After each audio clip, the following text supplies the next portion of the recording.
Et bonjour à tous et bienvenue dans Good Mood. J'espère que vous allez bien. Aujourd'hui, on va quand même s'attaquer à plutôt un gros dossier. Puisqu'on va parler des réseaux sociaux, on va essayer d'être complet, on va essayer d'être documenté sur ce sujet. Et on va commencer déjà tout simplement par expliquer qu'est-ce que veulent les réseaux sociaux quand tout simplement on les utilise. Ils veulent vendre de la publicité. C'est ce qui les intéresse, c'est ça qui va générer leurs revenus. Et donc, leur but, c'est qu'on reste sur le site ou qu'on reste sur l'application.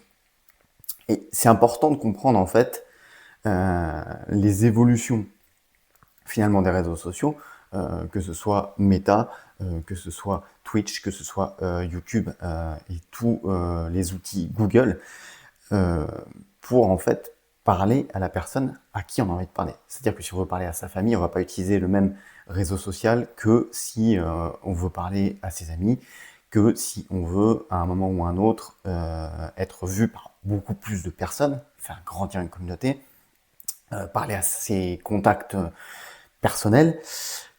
Et qui domine, pour quel usage, est-ce que derrière on cherche une rémunération ou pas? Tout ça, c'est des choses qui vont dépendre à un moment de l'utilisation de nos réseaux sociaux et sur lequel il va falloir qu'on s'oriente si on veut tout simplement atteindre ses objectifs. Donc ça va être la première chose qu'on verra, c'est donc l'importance de comprendre les évolutions. Ensuite, pour quel usage? Et puis ensuite, on va essayer de comprendre où est la tendance finalement sur ces réseaux sociaux. Est-ce qu'on est plutôt sur une tendance qui va être raisonnée? On le voit aujourd'hui, on a de plus en plus de personnes qui s'éloignent des réseaux sociaux simplement par charge mentale ou simplement par inintérêt du réseau, de ce qui se passe sur les réseaux sociaux. Puis on va voir les chiffres clés qui viennent de sortir sur l'année notamment qui vient de s'écouler. Et la dernière chose qu'on verra ensemble, c'est moi là-dedans. Moi ou toi, qu'est-ce que tu fais? Où est-ce que tu t'orientes? Est-ce que finalement tu as besoin de ces réseaux sociaux pour une raison ou pour une autre, que ce soit pour une histoire d'ego, pour une histoire de vendre quelque chose, pour une histoire d'avoir envie de partager?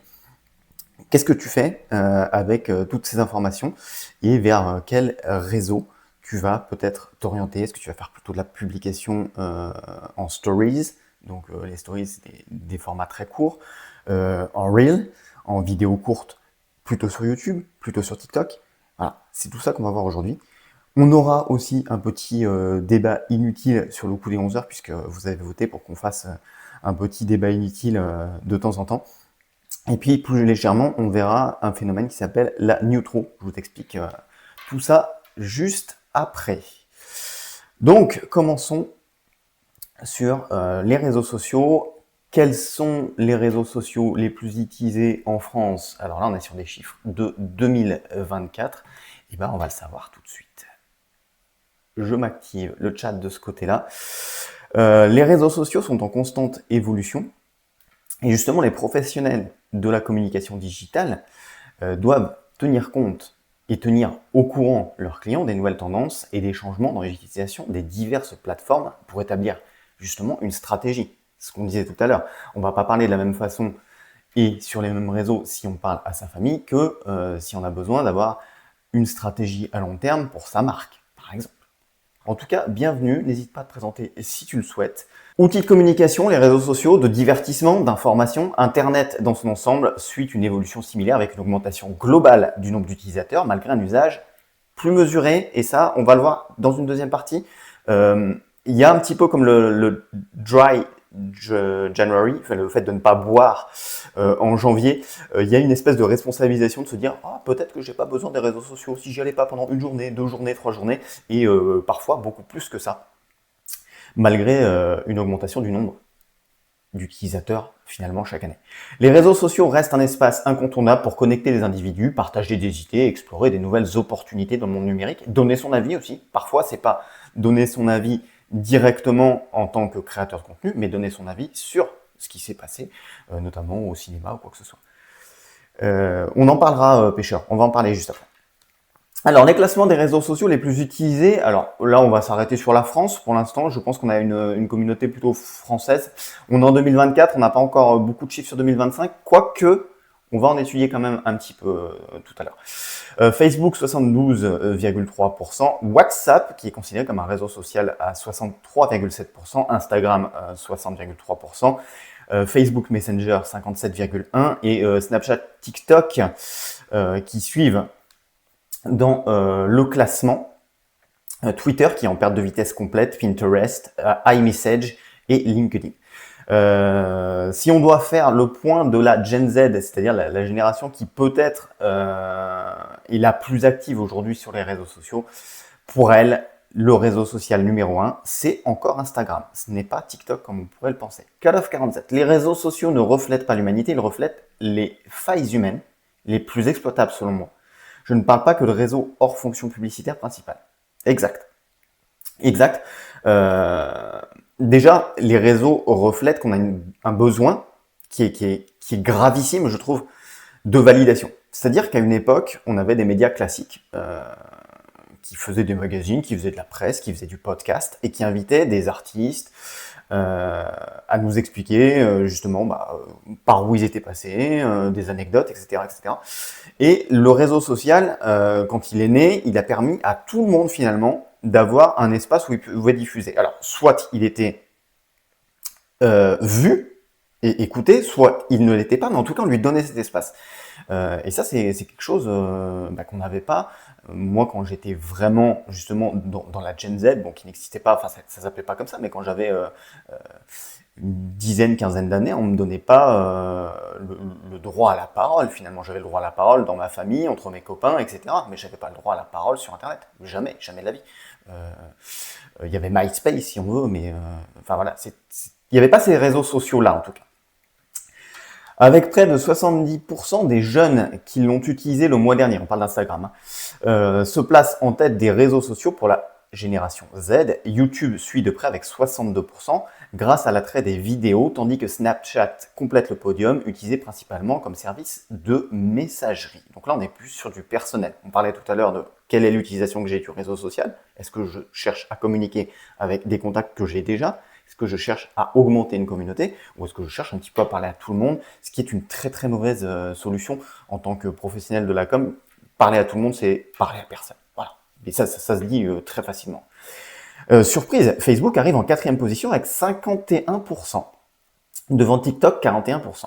Cependant, en termes de temps passé, TikTok domine, 25% des jeunes y consacrent plus de 6 heures par semaine. Est-ce que ça va bien ? Parce que c'est important pour moi, on est dans une émission Good Mood où on essaye de partager une ambiance positive. Je l'ai déjà dit et je vais le répéter malheureusement à chaque épisode, je ne me voile pas la face sur tout ce qui se passe dans le monde de négatif. Ce que j'essaye juste de vous donner, c'est 2 heures de positif le lundi, 2 heures de positif le mercredi et 2 heures de positif le vendredi. J'espère que prochainement, on sera sur du quotidien, mais c'est énormément aussi de travail et ça, j'ai pas besoin que vous en rendiez compte, j'ai juste besoin de vous le dire. Voilà, c'est énormément de travail, c'est pour ça qu'on n'est pas encore en quotidienne. En tout cas, on va continuer tranquillement. Hop, je vérifie que nous sommes bien sur la page web et c'est le cas. Avec qui domine les réseaux sociaux en 2025 ? YouTube, TikTok, Instagram. On va essayer de répondre à ces questions. Donc là, c'est Metricool qui a analysé plus de 21 millions. 21 publications, ça ne ferait pas beaucoup. 21 millions de publications sur 8 plateformes sociales différentes entre 2023 et 2024. On n'a pas forcément les chiffres de 2025. On va en avoir quelques-uns qui seront vraiment clés de chiffres sur les réseaux sociaux 2025, mais les études ne sont pas encore complètes. L'idée, c'est de produire un état des lieux complet de l'écosystème. Je vais essayer d'être le plus clair possible dans cette analyse. C'est une analyse qui m'a demandé beaucoup de temps. C'est un sujet qui m'a pris pour l'instant le plus de temps dans Good Mood. Du fait de la qualité du contenu de ton live, ça peut être que positif et ça fait du bien fou de voir des gens avec des capacités cérébrales fonctionnelles. Call of 47, je vais me sentir mal à l'aise. Merci beaucoup, très sincèrement.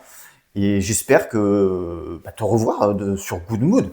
On va passer 2 heures ensemble et puis tu pourras te faire un avis sur est-ce que c'est intéressant ou pas de revenir prochainement et peut-être même d'aller voir sur YouTube, tout simplement sur YouTube en tapant Hexogone Good Mood.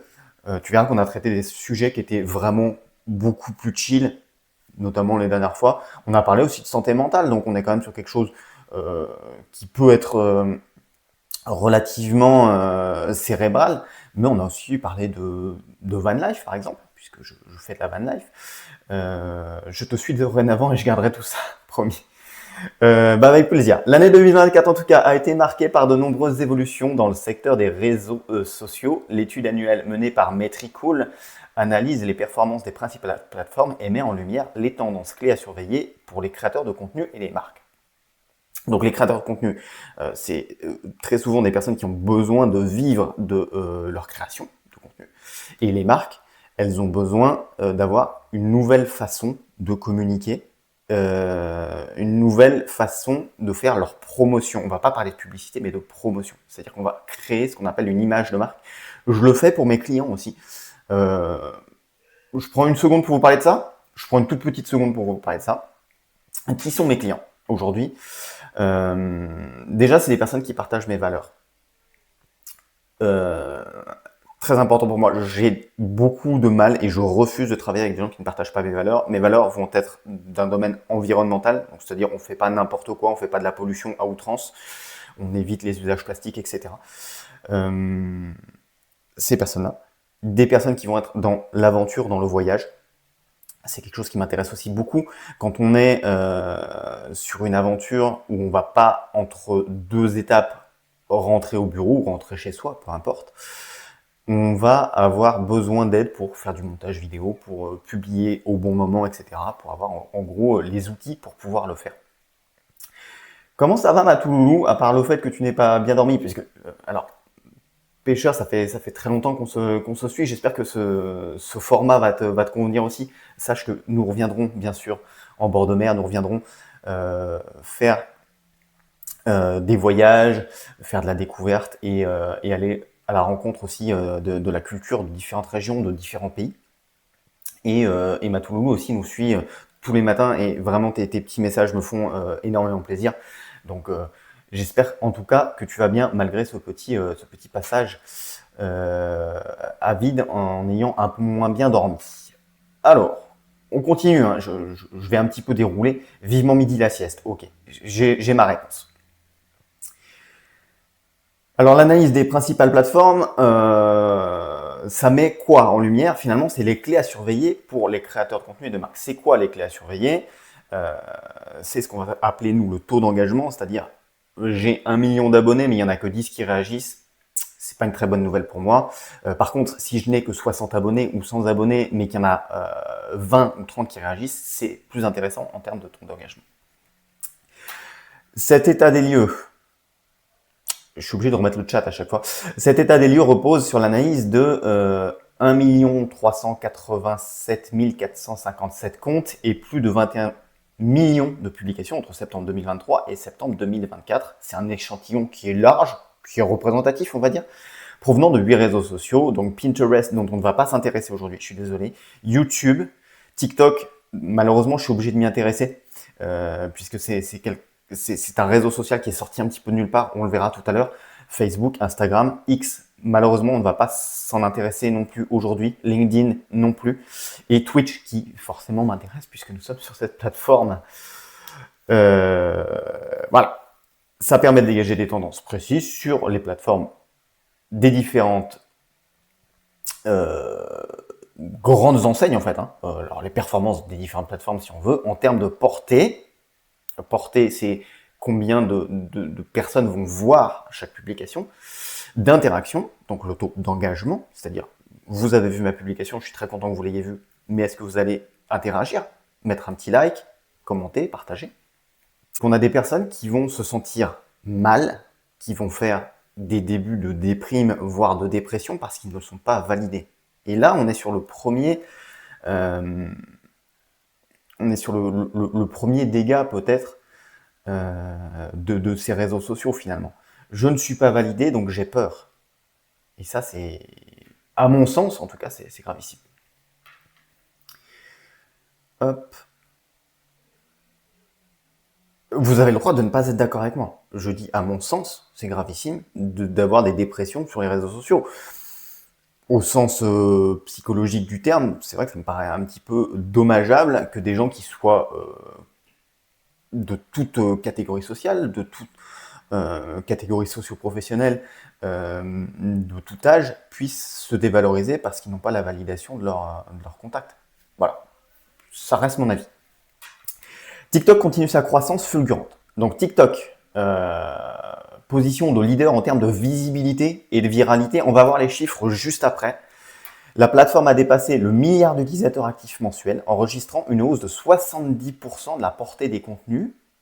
Donc la portée des contenus, c'est où est-ce qu'elle va être diffusée, le nombre d'impressions, le nombre de fois où ça va apparaître sur un écran, que ce soit un téléphone, que ce soit un ordinateur, que ce soit une tablette, et une augmentation de 71% du temps de visionnage moyen. Et ça, c'est grave. C'est grave parce que ça veut dire que, au-delà de la validation, on va être sur du temps qu'on va passer à regarder du contenu. S'il est toutefois intelligible, intéressant et intelligent, c'est ok. Si c'est pour voir juste des vidéos virales, c'est un petit peu dommage de passer 71% de plus de temps à regarder. Le succès de TikTok repose toujours sur son algorithme, on va en parler juste après, de recommandations qui est performant et une forte propension à générer des partages. L'exemple le plus parlant, lorsqu'il y a un incendie, accident ou autre, pour faire une bonne action, le premier réflexe, dégainer son smartphone, filmer, publier. D'ailleurs, ça va finir par remplacer protéger, alerter, secourir. Ce qui s'est passé en Suisse dans la discothèque, c'est-à-dire qu'il y aurait dû y avoir des personnes qui sont là pour sauver, pour se rendre compte que c'est pas normal que le plafond prenne feu. C'est pas. On a tellement pris l'habitude en fait qui est du show must go on, qui est en fait le show ne s'arrête jamais, que certains, je pense, ont pensé que c'était un fait exprès. Alors que non, bien sûr, si le plafond est en train de prendre feu, c'est pas un fait exprès. TikTok génère 84% de vues en plus que les réels d'Instagram. Donc ça, c'est une donnée. Voilà. Instagram est en perdition par rapport à TikTok. C'est-à-dire qu'il n'a pas vu arriver cette tendance d'aller sur un autre réseau social. YouTube en progression malgré un engagement en baisse. On va essayer d'expliquer pourquoi. On va expliquer ce que veut dire cette phrase. YouTube, c'est 2,7 milliards d'utilisateurs actifs. Ça reste un incontournable du paysage numérique. C'est un des réseaux aussi sociaux qui, malgré l'arrivée de Facebook, puis d'Instagram, puis de TikTok, est resté une plateforme qui est performante et qui est toujours là. Quand on a, par exemple, Facebook que beaucoup vont délaisser en termes de nombre d'utilisateurs actifs. Ils ont toujours leur compte ou ils ne l'ont plus, mais en tout cas, ils y vont de moins en moins. YouTube, c'est pas le cas. YouTube est resté bien ancré. Et on va expliquer aussi pourquoi tout à l'heure. En 2024, les vues sur la plateforme ont augmenté de 8%, notamment grâce à l'essor des shorts. Donc les shorts, c'est l'équivalent des reels sur Instagram, c'est l'équivalent des vidéos courtes sur TikTok, qui cumulent désormais 90 milliards de vues par jour. On va se dire aussi quelque chose, c'est que pour les créateurs de contenu qui veulent être rémunérés par YouTube, donc qui misent en fait l'argent qu'ils ont à la fin du mois sur YouTube, il y a une obligation de publier un certain nombre de shorts par mois. Donc, si on en publie plus, il y a plus de chances que le public cible aussi regarde du short. Il y a les deux. Il y a l'effet sociétal, on regarde de plus en plus des vidéos courtes. Ce que comprend YouTube dit, je vais inventer aussi ma façon de faire des vidéos courtes, et pour inciter à faire des vidéos courtes à mes créateurs de contenu, il faut que je leur dise, attention, si tu fais pas 10 vidéos courtes par mois, eh bien, je ne peux pas te rémunérer. La productivité selon YouTube. Cependant, le taux d'engagement a diminué de 13%. Donc ça veut dire qu'on commente moins, on met moins de likes. D'ailleurs, si vous le souhaitez et si vous voulez vraiment me faire plaisir, n'hésitez pas à aller mettre un petit commentaire sur YouTube. Donc là, le dernier épisode est brûlant, c'était un autre sujet que nous traitions, mais si vous voulez aller dans les playlists, vous avez des podcasts, il y a quelque chose qui s'appelle Good Mood, si vous avez le temps de mettre un petit like, c'est énorme pour moi. Je pense que vous vous rendez pas compte en termes de viralité, ce qui peut être intéressant pour qu'on se retrouve sur Twitch après à discuter avec plus de personnes intéressantes. C'est ça aussi. C'est pas le but de juste faire de l'ego. Je suis pas quelqu'un de... Bien sûr, il y a une partie narcissisme de se dire j'ai envie de parler à plus de gens, mais c'est surtout pour alimenter des débats. Et si vous avez le temps de commenter, bah alors là, l'algorithme va être très très content. Voilà. Le taux d'engagement a diminué de 13%, ce qui suggère une moindre interaction des utilisateurs malgré l'augmentation de la consommation de vidéos. Je regarde plus, mais je donne moins mon avis, au contraire de ce qu'on était en train de dire en tout début de cette émission. Tendance à surveiller les shorts. Continuent de rivaliser avec les Reels d'Instagram et les vidéos courtes de TikTok et sont toujours plus mises en avant sur YouTube qui les a récemment rallongées également. Twitch en perte de vitesse, je suis désolé. En plus, c'est ma plateforme préférée, vous l'aurez compris. Pourquoi c'est ma plateforme préférée aussi? Si toutefois, je voulais commencer à générer des revenus sur YouTube, déjà, il faudrait que j'ai un certain nombre d'abonnés très, très rapidement. Il faudrait que je fasse valider mon compte et il faudrait que je sois dans la productivité constante. Mise à jour pour pêcheurs. Twitch en perte de vitesse. Moi, pourquoi j'utilise Twitch? Tout simplement parce qu'à partir de 3 spectateurs et de cette diffusion sur 7 jours différents, on est ce qu'on appelle affilié, c'est-à-dire qu'on peut potentiellement, si on intéresse notre communauté, commencer à générer des revenus. Les revenus, ça peut être des bytes. Les bytes, c'est des toutes petites monnaies. Alors je sais pas à combien elle se vend en ce moment, mais en tout cas c'est une petite monnaie. On met 10 €, on a un certain nombre de bytes qu'on peut redistribuer aux personnes qu'on a envie d'aider tout simplement dans leur démarche. Et on a l'abonnement. L'abonnement qui peut être un abonnement Prime, donc je suis abonné à Amazon et j'ai le droit de soutenir un streamer de façon gracieuse, pas gratuite puisque je paye mon abonnement à Amazon, mais en tout cas voilà, je peux l'aider sans avoir à ressortir une nouvelle fois de l'argent. Et on est incapable.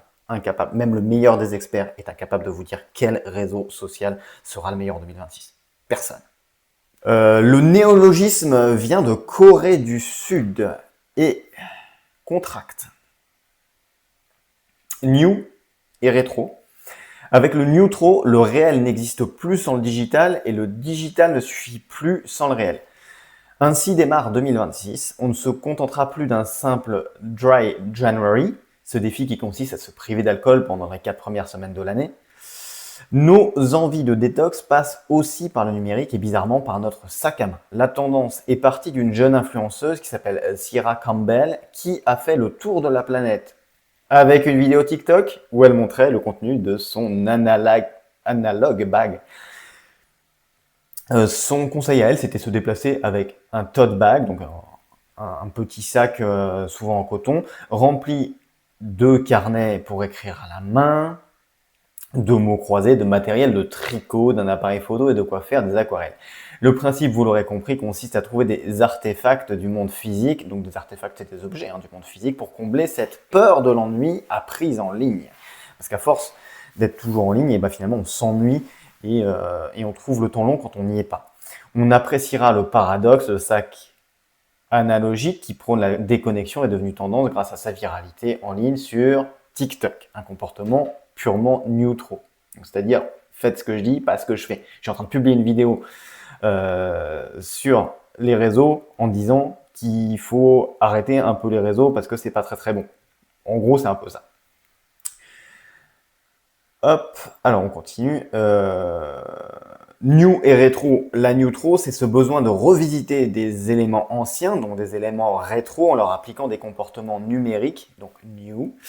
On y trouve de la nostalgie pour les temps pré-internet, mais pas uniquement. La neutro vise à réinterpréter le passé pour lui insuffler des valeurs modernes et offrir une expérience inédite.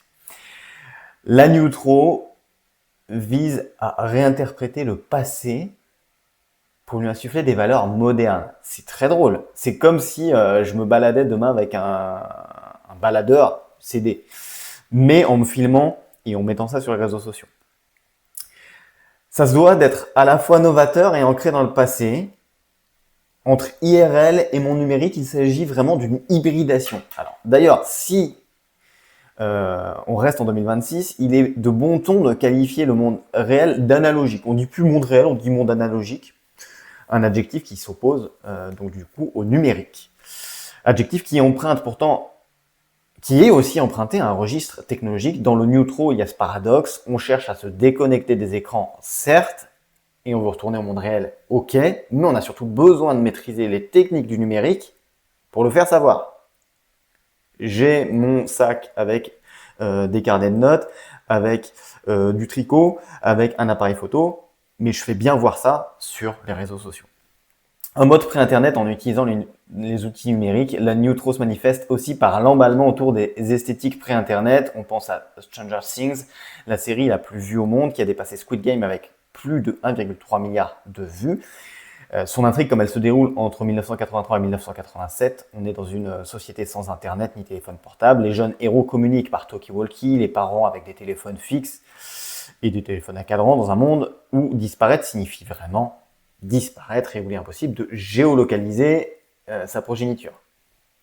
Autre méga succès révélateur des esthétiques neutro, l'album Lux de Rosalia, élu album de l'année 2025, avec une orchestration symphonique enregistrée avec le London Symphony Orchestra et des paroles inspirées de l'univers religieux.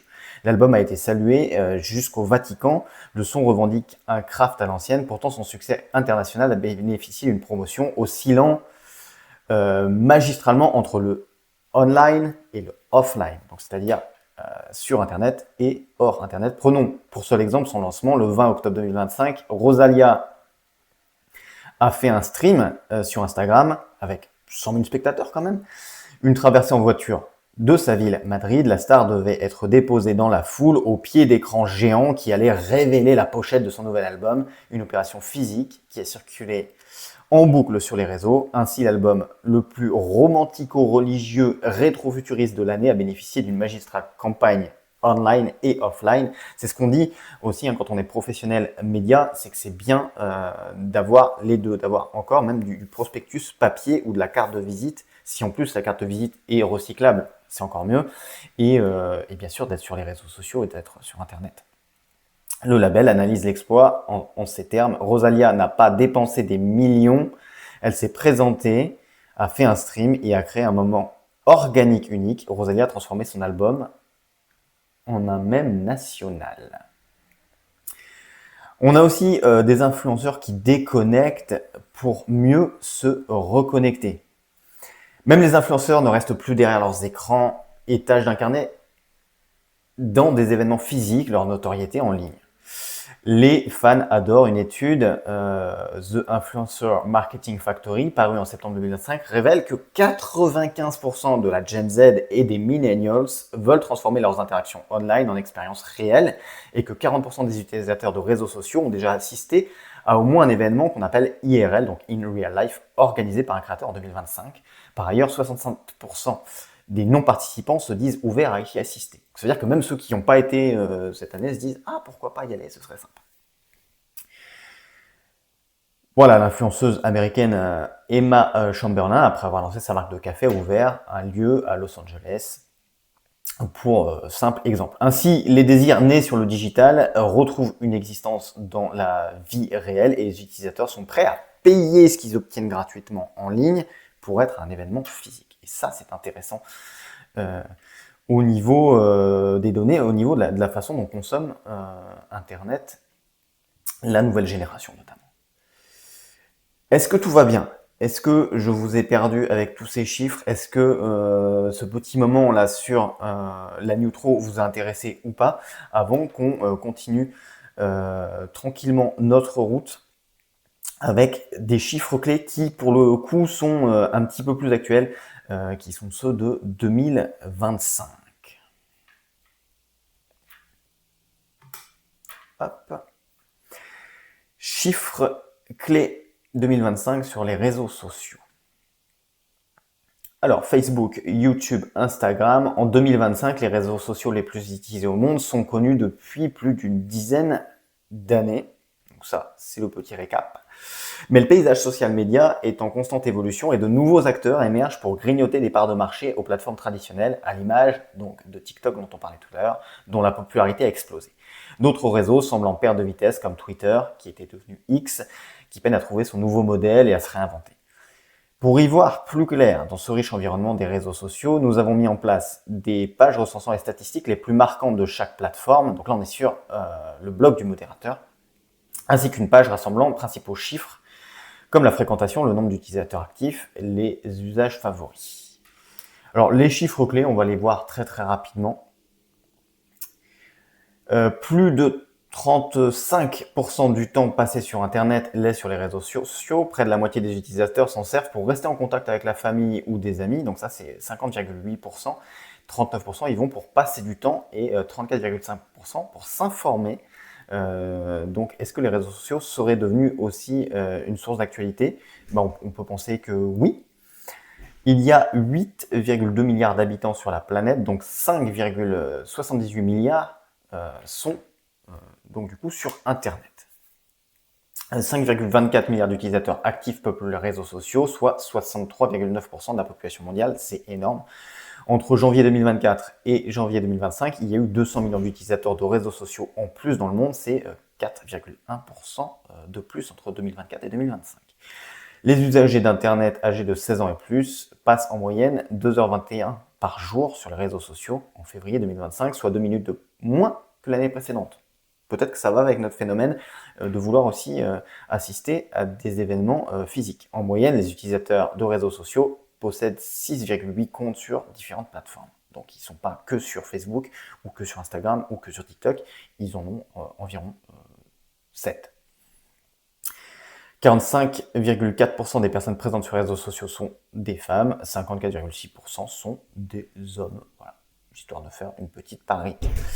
Les 10 réseaux sociaux les plus utilisés dans le monde, donc c'est Facebook, YouTube, Instagram, WhatsApp, TikTok, WeChat, Telegram, Messenger, Snapchat et Douyin. Voilà, et vous avez les chiffres, je ne vais pas tous les citer, vous les avez donc du coup à l'écran. Et on va regarder la tendance du coup sur les réseaux sociaux. Merci à tous ceux qui nous suivent aujourd'hui dans Good Mood. Good Mood, c'est de l'actualité positive qu'on distille tous les lundis, les mercredis et les vendredis à partir de 10h. Et c'est à retrouver également en podcast directement sur YouTube, point d'exclamation, YouTube.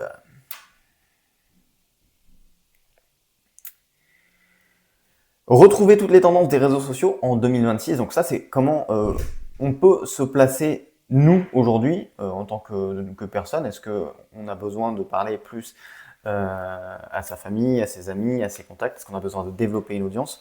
Les réseaux sociaux ne ralentissent jamais. Chaque année, les habitudes, les formats et la manière de créer du contenu évoluent et 2026 ne fera pas exception.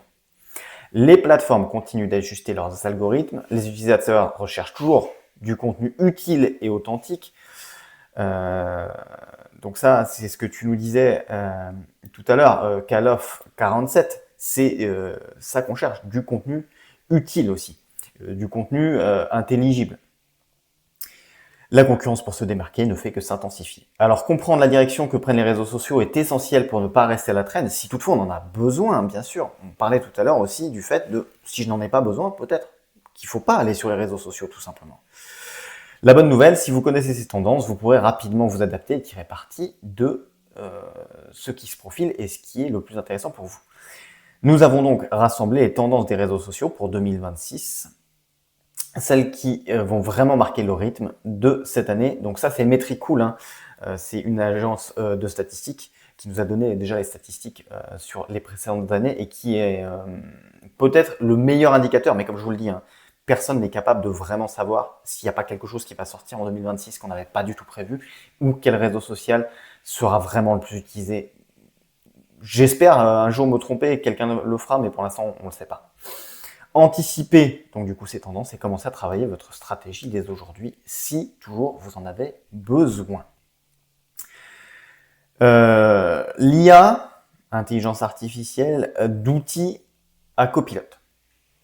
L'intelligence artificielle gère déjà de nombreuses tâches qui aident à planifier les contenus, créer des rapports entre un contenu et un autre, entre un taux d'engagement et un autre, tester les idées, tout devient plus simple et rapide. Ce qui fait la différence, ça va pas être l'outil, c'est vous. Là, je vous apprends rien. Parce que votre rôle, il va changer. Peut-être que toi, tu as envie de créer du contenu sur les réseaux sociaux et t'es pas graphiste. Payer un graphiste quand on vient de commencer, c'est déjà ressortir de l'argent avant même d'avoir commencé à générer des revenus. Donc, l'IA peut nous aider à ça. On peut passer moins de temps à faire tout ce qui est faisable par l'intelligence artificielle aussi, c'est-à-dire des statistiques. Je peux demander à l'IA, à l'intelligence artificielle, à ChatGPT notamment, de me résumer mes tendances. On a quelque chose qui s'appelle Meta Business Manager pour savoir si nos interactions ont été fortes ou faibles, notre taux d'engagement. Je peux demander à l'IA, en fait, qu'est-ce qui a le plus fonctionné? Est-ce que c'est plus mes vidéos? Est-ce que c'est plus mes formats carousel? Ou est-ce que c'est plus mes reels? Ou est-ce que c'est plus un format post classique? Ça, on peut le demander à l'IA. Ça nous fait gagner beaucoup de temps. Guider l'IA, corriger ses erreurs et prendre des décisions, par contre, basées sur les données de l'IA, ça, c'est quelque chose que l'humain va devoir mettre en place. Et ce n'est pas juste une idée en l'air, les données du rapport sur l'utilisation de l'intelligence artificielle dans les réseaux sociaux le confirment. 96% des professionnels utilisent déjà l'intelligence artificielle pour leurs réseaux sociaux et 7 sur 10 l'utilisent même quotidiennement. 79% déclarent que l'intelligence artificielle leur permet de créer plus de contenu en moins de temps. Bien sûr, si on n'a pas besoin d'avoir un graphiste, de lui envoyer un mail, etc., on fait un prompt, l'intelligence artificielle va nous proposer par exemple une image, partons sur une image, et on va lui dire, bah non, réadapte ça, réadapte ça. Si on parle à un humain, l'humain, il n'a pas un seul client. Le graphiste, il n'y a pas un seul client, il en a plusieurs. Donc vous allez lui répondre. Lui, il va vous répondre dans 2 ou 3 jours. Il va peut-être vous faire une autre proposition. Il va peut-être vous demander de l'argent aussi pour cette nouvelle proposition. Donc bien sûr, l'IA permet de créer plus de contenu en moins de temps. Mais 36% ne savent pas ou ne mesurent pas si le contenu créé avec l'IA fonctionne mieux.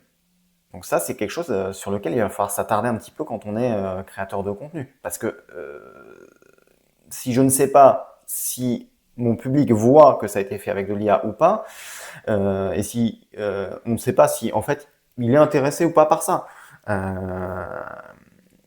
Il y a des utilisateurs qui vont savoir que c'est créé avec de l'IA, mais qui vont dire bah c'est quand même intelligent, ça m'intéresse, donc je vais cliquer de la même façon, je vais interagir de la même façon. 45% limitent l'usage par crainte de perdre en qualité. Et ça, c'est important. Il faut qu'il y ait de l'humain et de l'intelligence humaine derrière l'intelligence artificielle. Sinon, on est en train de donner les clés de notre entreprise à un robot. En résumé, l'intelligence artificielle fait déjà partie du quotidien, mais elle est souvent utilisée sans vraie méthode. Et c'est là qu'est le problème. En 2026, la vraie différence ne sera pas d'utiliser ou de ne pas utiliser l'intelligence artificielle. En 2026, la vraie différence, ce sera de savoir l'intégrer à une routine pour mesurer ce qu'elle apporte et adopter et adapter son ton pour que le contenu reste fidèle à sa marque et non un texte générique qui sera généré par, je le disais, une machine, un robot. Donc l'intérêt, c'est de garder en fait son image de marque à soi, ce qui est très très important, et de gagner du temps grâce à l'intelligence artificielle. Et si on a ça, on a vraiment tout compris. L'humain connecte. Oui, l'humain connecte. Bien sûr que l'humain connecte. Je remets le chat ici, j'essaie de vous lire en même temps. Hein. Merci beaucoup à tous ceux qui nous rejoignent. Nous sommes dans Good Mood. Aujourd'hui, on s'intéresse aux réseaux sociaux. C'est un sujet qui est dense, c'est un sujet où il y a beaucoup justement de médias qui ont été utilisés pour pouvoir créer ce sujet. Et j'ai conscience que c'est peut-être pas l'émission qui va être la plus facile à suivre, parce qu'il y a quand même beaucoup de chiffres, il y a beaucoup de données. C'est une émission qu'on fait une fois, et puis vendredi on repartira sur des sujets un petit peu plus légers pour pouvoir juste passer un bon moment ensemble et décortiquer les bonnes nouvelles qui sont tombées aussi dans l'actu, comme on le faisait précédemment. De plus en plus de contenus sont créés avec de l'intelligence artificielle. Je recommence. De plus en plus de contenus sont créés avec l'intelligence artificielle et ça se voit. C'est pourquoi ce qui fait réellement ressortir une marque, ce n'est pas l'outil finalement qui est utilisé, mais le fait qu'il y ait une vraie personne derrière, qu'il y ait une vraie image de marque aussi derrière. Au final, ce qui nous touche, c'est quelqu'un qui s'exprime clairement avec son propre style, sans sonner comme un robot. Ce qu'il va falloir faire attention, c'est que l'intelligence artificielle apprend très vite. Et quand on utilise souvent le même outil d'intelligence artificielle, donc par exemple ChatGPT, il finit par parler comme vous. Il finit par capter ce qui vous intéresse vraiment, et même en changeant de page et en changeant d'outil de conversation, il va se souvenir que vous lui avez posé une question. Donc il va finir par quand même apprendre à parler comme vous. Et là, ce sera beaucoup plus compliqué de savoir qu'est-ce qui a été généré par de l'IA ou pas. Toujours est-il, est-ce que c'est intéressant de savoir si ça a été généré par de l'IA? Si l'intelligence artificielle a fait un bon travail, si le ton utilisé est bon et qu'on apprend des choses, eh bien, que ce soit fait avec de l'intelligence artificielle ou directement par une personne qui a beaucoup plus travaillé par elle-même et avec son cerveau, si toutefois c'est très bien résumé, où est l'importance? Les gens recherchent exactement ça, une voix naturelle, des expériences qui paraissent authentiques et un ton qui ne semble pas artificiel. Le meilleur exemple, les influenceurs virtuels. Pendant un temps, ils semblaient représenter l'avenir, ils étaient parfaits, ils étaient programmés, ils étaient calibrés au millimètre. Mais en 2026, le public leur a tourné le dos, non seulement à cause du manque d'authenticité, mais aussi des dilemmes qui se posent. Est-ce éthique de les utiliser sans préciser qu'ils sont réels ou pas? Parce qu'il y avait des comptes Instagram carrément qui étaient faits avec de l'intelligence artificielle, où la personne n'existait pas, et où parfois le but à la fin de la campagne, c'était de dire faites attention à votre consommation d'alcool, alors que sur tout le compte, pendant des mois, on voyait juste une personne, donc il n'existait pas, qui était à la plage, qui était au bar avec ses amis, qui était en voyage, etc. Et en fait, ce qu'on ne voyait pas, ou ce que l'œil ne voulait pas voir, ou ce que l'œil trouvait normal, c'était qu'il y avait toujours de l'alcool. Un verre, une bouteille, une canette, quoi que ce soit. Donc ça a été utilisé avec des influenceurs virtuels, et à la fin la campagne disait attention, si vous avez suivi ce compte pendant 6 mois, est-ce que vous avez remarqué finalement qu'en fait ça parlait toujours d'alcool et d'alcoolisme? Comment se connecter émotionnellement avec quelqu'un qui n'existe pas? Eh bien, c'est la vraie question. C'est la vraie question. Et même sur Twitch, il y avait des robots, enfin en tout cas de l'intelligence artificielle, ou des personnes qui étaient cachées par l'intelligence artificielle et qui faisaient du live stream. Au final, la réponse de l'audience est claire. Elle ne veut pas de personnages virtuels qui ne se trompent jamais. Elle veut de vrais créateurs avec leur propre jugement et une histoire derrière eux. C'est une preuve supplémentaire que l'humain reste ce qui fait la différence. C'est pourquoi il est essentiel d'expliquer vos choix, de partager vos décisions avec transparence et de maintenir une voix propre, reconnaissable, même sans voir votre nom. Donc, vous l'aurez compris, si vous souhaitez vous lancer ou continuer sur les réseaux sociaux, l'IA peut vous aider à comprendre comment fonctionnent les réseaux sociaux, à comprendre ce qui fait de l'intérêt ou ce qui n'en fait pas. Mais l'humain comprend que vous avez utilisé l'intelligence artificielle si vous faites des images générées par intelligence artificielle notamment. Et parfois, c'est pas si grave si le ton est quand même intelligible et intéressant pour votre communauté. Une communauté solide, une marque forte sur les réseaux sociaux, ce n'est plus celui qui touche le plus de monde qui gagne, c'est ce dont on parlait tout à l'heure avec Call of 47, mais celui qui connecte vraiment. La portée compte bien sûr, mais sans communauté derrière, rien ne tient. Ni les interactions, donc les likes, etc., ni les changements d'algorithme, ni les montagnes russes de la visibilité, et ni, du coup, forcément, les revenus. Puisqu'à un moment, on parlait d'abonnement. Qui a envie de payer un abonnement? Une personne qui a trouvé le créateur qui lui convient. Et finalement, si elle a trouvé ce créateur qui lui convient, peut-être qu'elle va un peu donner de l'argent virtuel, du byte. Donc c'est l'argent qui finit par être réel pour la personne qui diffuse, mais de cet argent ou un abonnement. Les données de l'étude des réseaux sociaux le confirment. Chaque année, il y a plus de comptes, plus de publications et plus de concurrence pour capter l'attention. Quand le gâteau est partagé entre tant de participants, la portée n'est plus une garantie. L'important n'est plus d'atteindre tout le monde. Ce qu'on disait au début, atteindre tout le monde, c'est n'atteindre personne. Mais de faire un match donc, avec ce qui compte vraiment, c'est-à-dire qui s'intéresse vraiment à ce que vous faites et qui reviennent sur votre réseau social plutôt qu'un autre, sur votre compte plutôt qu'un autre, et que ce soit à la limite finalement sur Twitch, sur Instagram, sur YouTube. C'est pourquoi la communauté devient la métrique qui soutient toute stratégie. Pinterest, on a un exemple parfait, malgré une baisse des impressions de 58,99%, donc presque 59%, l'engagement a augmenté de 25,9% parce que l'audience qui voit le contenu est mieux ciblée et plus connectée. Bonjour Yohan JPEG, j'espère que tu vas bien. Est-ce que tout se passe bien du côté de l'Asie du Sud-Est? Est-ce que tout va bien? Est-ce que tu as de l'énergie ce matin? Et on doit pas être le matin chez toi. En tout cas, j'espère que tu vas bien. Et bienvenue dans Good Mood. Aujourd'hui, on décortique les réseaux sociaux. On en a parlé parfois en off tous les deux. C'est le sujet aujourd'hui. Il est relativement lourd. Il est relativement complet. C'est un des plus gros sujets que je vais aborder, en tout cas dans Good Mood jusqu'à maintenant. Donc ça va bien, ça va bien. Je déroule un petit peu. Et puis vendredi, on se retrouvera sur des sujets un peu plus légers. Parce que là, je sens que vraiment le nombre de chiffres a donné quand même le vertige à pas mal d'entre vous.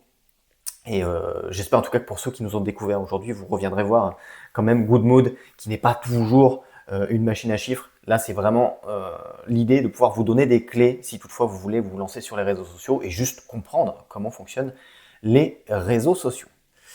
Les marques qui se démarquent en 2026 sont celles qui créent des espaces où les gens ont envie de participer, et on le disait tout à l'heure, même de participer en réel, c'est-à-dire de venir à des événements. C'est pas seulement publier, c'est écouter, c'est répondre, c'est construire avec la communauté. C'est ce qu'on essaie de faire, en tout cas nous sur Twitch. Et Yohan, éventuellement, si ça t'intéresse, on parlait tout à l'heure de Twitch. Si tu veux voir le replay, ce sera sur YouTube. Je vais faire un petit récap. Et vraiment sur Twitch, c'était assez intéressant ce qu'on a dit tout à l'heure, sans aucune obligation bien sûr, mais je sais que tu es quelqu'un qui est très passionné pour comprendre tout ce qui peut se passer. Et là, on a eu beaucoup de données qui nous venaient, notamment de Metricool. Et Twitch va certainement aussi t'intéresser, et Twitch par rapport à YouTube, etc. Et cela ne concerne pas uniquement les marques, les plateformes, mais aussi sur des espaces plus directs, privés et proches. TikTok, par exemple, a lancé un canal de diffusion, le canal de diffusion, un espace rassemblant la communauté la plus fidèle pour suivre les nouveautés de ses marques préférées. Instagram suit la même logique. Les messages directs sont l'une des fonctions qui stimulent le plus la croissance de la plateforme. Et ça, je suis assez d'accord. Moi, quand je vais sur Instagram, la première chose que je regarde, c'est est-ce que j'ai du DM ou pas? Est-ce qu'il y a quelqu'un qui m'a écrit pour de vrai? Et ensuite, bien sûr, ça va être la petite cloche qui va me dire si effectivement mon reel a été vu ou pas, donc avec les petites réactions. Mais je préfère largement un commentaire qu'une petite réaction. Même si c'est un cœur, on se dit bah, c'est super cool, ils ont vraiment aimé. La personne qui va me laisser un petit message à une story, donc là ce sera dans mes messages directs, je vais être vachement plus content. Et celui qui va me laisser un commentaire sur un reel ou sur un carrousel où je vais avoir publié plusieurs images, je serai d'autant plus content, et je sais que ça fait plaisir aussi à l'algorithme. Donc bien sûr, ça me conforte, et ça ouvre aussi à un moment ou un autre le débat, parce que celui qui va écrire, c'est pas juste je te mets un petit cœur parce que j'ai apprécié et parce que ça prend 2 secondes à faire, c'est j'ai pris le temps de t'écrire et peut-être de te poser une question à laquelle moi je vais pouvoir répondre, soit dans une prochaine publication, soit par commentaire. Et ça, je trouve ça trop cool. Hop, on continue. Moins de contrôle de l'algorithme, plus de pouvoir pour l'utilisateur. Alors ça, c'est intéressant, mais c'est pas encore complètement mis en place. En tout cas, les gens ne savent pas que ça existe. De plus en plus d'utilisateurs veulent décider de ce qu'ils voient et ne plus dépendre juste d'un fil d'actualité. Vous vous souvenez, au tout début de Facebook, il y avait à la une et ce qui vient de sortir dans le fil. Là, on va revenir à ça. Les gens ne veulent plus d'un fil d'actualité qui est préconfiguré, de nouveaux réseaux sociaux comme Neptune, où on peut ajuster l'algorithme, ainsi que d'autres déjà connus comme Blue Sky, Flashes ou Pink Sky montrent la voie vers une expérience plus personnalisée. Et ce changement ne se limite plus aux petites plateformes, il arrive aussi sur TikTok, Instagram et même YouTube. C'est-à-dire qu'on va pouvoir agir sur l'algorithme finalement. Toujours dans la même idée. YouTube, comme Instagram, comme TikTok, il y a un moment ou un autre, s'ils voient que leur algorithme ne fonctionne plus complètement, ou si vous, en interagissant sur l'algorithme, vous allez voir encore plus de vidéos, ils vont pouvoir vendre plus d'espace publicitaire. Donc, leur intérêt, c'est d'écouter ce que va faire son utilisateur pour pas que l'utilisateur aille sur une autre plateforme. Parce que si moi, en tant que YouTube, j'ai pas du tout envie d'adapter mon algorithme, je dis ouais, comme ça, je vous fais voir exactement ce que je veux. Oui, mais je te fais voir ce que je veux, mais finalement, plus personne ne regarde puisqu'ils vont sur TikTok. Parce que eux ont eu l'intelligence d'adapter l'algorithme en fonction de sa communauté. Salut Pepsi Mouche, bonjour, bienvenue dans Good Mood. Aujourd'hui, on décortique les réseaux sociaux. Good Mood, c'est le lundi, le mercredi et le vendredi à partir de 10h. C'est de l'actualité positive et c'est à retrouver également sur YouTube en podcast. Ne plus être dépendant de l'algorithme. Alors, ça n'existe pas, puisqu'en fait, l'algorithme, il va se réinventer en fonction de ce que lui a demandé l'utilisateur, pour que l'utilisateur reste sur la plateforme. TikTok a été l'un des premiers à proposer des outils comme la gestion des thèmes et les filtres intelligents de mots-clés, ça c'est vrai, c'est comme ça d'ailleurs qu'ils ont commencé, c'est comme ça que leur algorithme est devenu le plus fort du monde, et c'est pour ça que les gens restent sur TikTok. Ce n'est pas mon cas, mais en tout cas beaucoup, comme on le voyait en tout début d'émission. Permettant de prioriser certains sujets et de filtrer les vidéos selon des mots-clés, c'est littéralement donner à chaque utilisateur une télécommande pour son fil perso. Et comme ça, on va pouvoir vendre de la publicité derrière, parce qu'on va mettre de la sponsor, etc. Et même les créateurs de contenu. Parce qu'à la limite, si vraiment la plateforme arrive à nous donner contrôle sur l'algorithme, qu'est-ce qui va se passer? Il va y avoir une réadaptation. Puisque on va demander, logiquement, on devrait demander de ne plus voir de publicité. Donc, si vraiment l'algorithme nous écoute, il ne nous fera plus voir de publicité. Qu'est-ce que ça veut dire ça? Ça veut dire que les publicitaires, les personnes qui ont besoin d'être vues, les marques, elles vont demander directement aux créateurs de contenu de mettre la publicité à l'intérieur du post, de quelque chose qui nous intéresse. Et ça, c'est malin. Et ça, c'est ce qui va arriver. Ça, par contre, on peut le prédire. Pepsi Mouche, en tout cas, bienvenue. J'espère que tu vas bien. Je ne sais pas comment tu es tombé sur cette chaîne, mais ça fait très très plaisir que tu nous rejoignes pour Good Mood. Et j'espère que cette première émission te plaît. Instagram teste un nouveau système pour ajuster l'algorithme, notamment dans son onglet Reel. On voyait que c'était l'un des formats qui était en vogue et qui est en baisse en ce moment, en tout cas en termes de réaction. Pour l'instant, disponible uniquement aux États-Unis. Avec cette fonction, les utilisateurs peuvent indiquer quel sujet les intéresse et ajuster le type de contenu qu'ils veulent voir pour plus ou moins de tel contenu dans leur fil. L'algorithme ne disparaît pas, c'est ce que je disais tout à l'heure, mais il devient plus flexible et personnalisé, mieux adapté aux intérêts de chacun. Et je vous l'ai dit, ça, c'est aussi pour que vous restiez sur la plateforme, puisque la plateforme a besoin, à un moment, de continuer à vivre et que vous n'alliez pas chez la concurrence. YouTube s'est également lancé dans cette tendance avec la fonction « Votre feed personnalisé ». Il suffit d'indiquer à un chatbot le contenu que vous souhaitez voir et le feed s'adapte automatiquement à cette thématique. Le format long qui fait son grand retour pour notre plus grand plaisir aussi sur Twitch. Donc là, on va parler de YouTube, mais pour Twitch aussi. Depuis longtemps, le contenu court domine, vidéo rapide, scroll infini, mais une certaine saturation commence à se faire sentir. On le voyait en tout début d'émission, hein. N'hésitez pas à aller voir le replay sur YouTube. Vous tapez Good Mood et Hexogone, vous devriez me retrouver. Cet épisode sortira, je pense, demain ou après-demain. En tout cas, on a vraiment fait le tour des réseaux sociaux et je trouve que c'était assez intéressant à ce niveau-là parce que on comprend un petit peu plus cette histoire de scroll infini et pourquoi on est en train de nous dire que c'est en déclin, etc. C'est dans le début de l'émission qu'on en a parlé. Une certaine saturation commence à se faire sentir. Les utilisateurs veulent des histoires plus complètes, le storytelling, du contexte et bien sûr, plus que des clips de 5, 10 ou 15 secondes. Et voici la preuve, YouTube, la plateforme par excellence du format long, voit ses vues augmenter de 76%.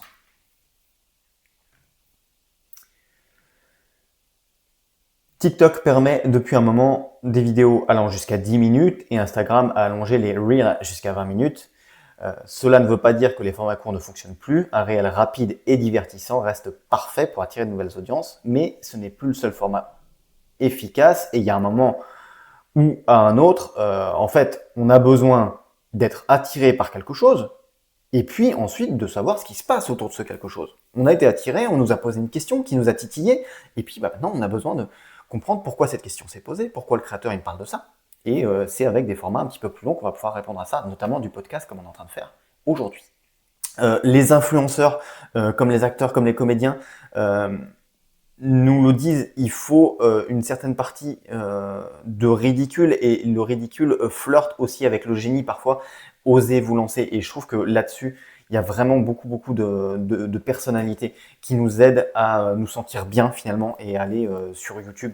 La preuve, hein, plus 53% de volume de publication. Preuve que de plus en plus de créateurs misent sur YouTube et tout simplement osent YouTube. Les shorts restent un bon levier pour toucher de nouvelles audiences. Mais c'est le contenu long qui permet réellement de créer une communauté. On en parlait tout à l'heure aussi, les shorts, c'est une obligation pour les créateurs de contenu qui monétisent. Ils doivent, je crois, en faire 10 par mois. D'ailleurs, l'idée selon laquelle YouTube est plus difficile est en train de disparaître, notamment, vous voyez, plus 53%, c'est qu'on se dit que c'est quand même possible. Et on est aujourd'hui avec cette émission Good Mood sur une bascule. On a Twitch pour être en direct, pour pouvoir interagir vraiment avec vous, pour aussi que vous parfois redirigiez le débat, et ça m'intéresse beaucoup, c'est pour ça que l'interaction est très importante. Et derrière, on va aller sur du YouTube, parce que YouTube c'est quoi? YouTube c'est de la rediff, et YouTube c'est du podcast. Et c'est hyper intéressant de pouvoir avoir des personnes qui vont juste mettre leurs écouteurs et écouter finalement qu'est-ce qui s'est passé sur Good Mood. Et là, pour le coup, il n'y aura pas ce côté interaction. Bonjour Kazette, comment tu vas? J'espère que tu as passé une excellente nuit. Nous sommes dans Good Mood. Aujourd'hui, on étudie les réseaux sociaux. Vendredi, on repart sur quelque chose d'un petit peu plus cool. En tout cas, je te remercie énormément pour ta bienveillance aussi sur YouTube. N'hésitez pas à un point d'exclamation YouTube si vous le souhaitez. Allez voir un petit commentaire, ça fait vraiment plaisir et ça fait du bien à l'algorithme et ça nous permettra d'être plus nombreux aussi le lundi, le mercredi et le vendredi en direct sur Twitch, si toutefois l'algorithme nous met un petit peu en avant. Est-ce que vous avez des questions? Est-ce que vous avez apprécié cette émission? Je rappelle qu'on a un tout petit objectif d'abonnement à la fin du mois. On est à 6 sur 10. Moi, je trouve que c'est déjà pas mal pour un lancement. On était aujourd'hui sur Good Mood dans l'étude des réseaux sociaux, sur décortiquer les réseaux sociaux. Moi, j'ai passé un excellent moment avec vous. J'espère qu'il en a été de même pour vous. Merci à tous de m'avoir suivi. Je n'ai pas donné les statistiques de Snapchat. Je ne l'ai pas fait. Mais si il faut le faire, par exemple, on peut s'en parler sur Discord. Point d'exclamation Discord pour ceux qui n'ont pas encore rejoint éventuellement. Mais on peut s'en parler sur Discord et je peux faire un sujet là-dessus, Gila, il n'y a pas de souci. Pour l'instant, je n'avais pas envie de le faire dans un tout premier temps. En tout cas, merci à tous de m'avoir suivi. C'était Good Mood. On se retrouve le lundi, le mercredi et le vendredi à 10h sur Twitch et c'est en replay sur YouTube.